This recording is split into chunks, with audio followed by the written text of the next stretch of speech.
And to the people who are standing outside my home and writing chalk and trying to intimidate and scare us and make my children stay in our house, I say no more.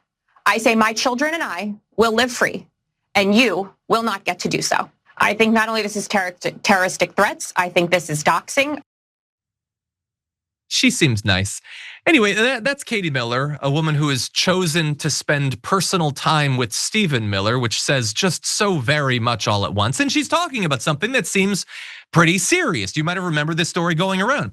People were apparently terroristically threatening her, and all of a sudden she and Stephen Miller are not two of the greatest villains of our time, out now unrepentant racists and stuff. No. Actually, they're the victims. Back off of all your criticism. Give them a pass on the horrible way they're breaking up families, ruining lives, and leading to people being sexually assaulted in prisons internationally, being murdered abroad. Don't think about that stuff. They're the victims because chalk. But were they? I mean, she made a big deal out of it there on Fox News in her well-scripted but poorly delivered remarks right there. But is that actually what was going on? Because interestingly, while she posted stuff like this saying, "Good morning to the people who drew this at my kids' park," which by the way, if you wanted to stop people from doing that, giving them shout outs on social media seems like a poor way to do that. I feel like that would lead to copycats, but okay, maybe she's scared and not thinking things through or whatever.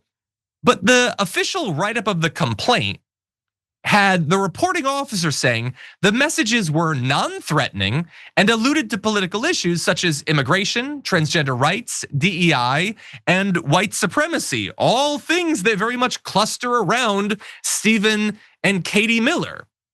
And so it's interesting that some people, according to Katie Miller, get the ability to express their opinions, including their political opinions. If she has anything she wants to say, she can rush to Fox News. She can get booked at a moment's notice. She can start up a podcast and everybody's supposed to take it seriously, even though literally, why does she have a podcast? But she has one and she can say anything she wants. She can meet with Donald Trump. She could be in the White House.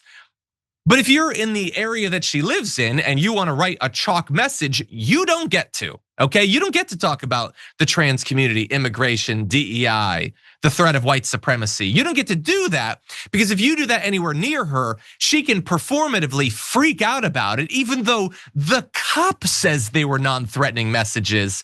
And then she'll live free, but you don't, implying that people should be locked up. And by the way, I'm just gonna remind everyone, Katie Miller loves throwing around threats to deprive people of their freedom. Remember, she had a debate on Piers Morgan with Cenk Uygur, and she threatened to have him deported because she was losing the debate so terribly. That's who she actually is. Sharon, what do you think?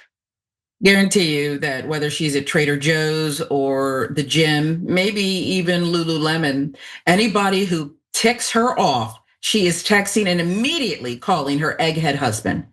Do something about this one. Here's a picture. I got the first name, figure out the last name, and let's get him out of here.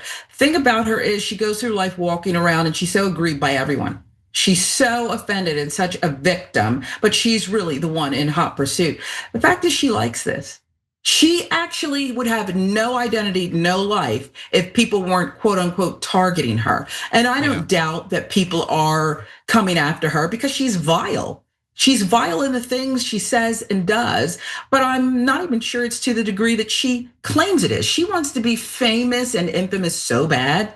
I don't know that all these people are coming after her. Some, sure, but to the degree that she says, I don't know about that. Yeah, 100%. In the same way that Stephen Miller, his whole life just desperately wanted to have enough power to strike back against anyone who isn't white that bothered him, that he was jealous of, whatever. She just desperately wants to have some kind of influence so she can strike out at people. Her name might be Katie, but she has more Karen energy than I think anybody I've ever seen of her age.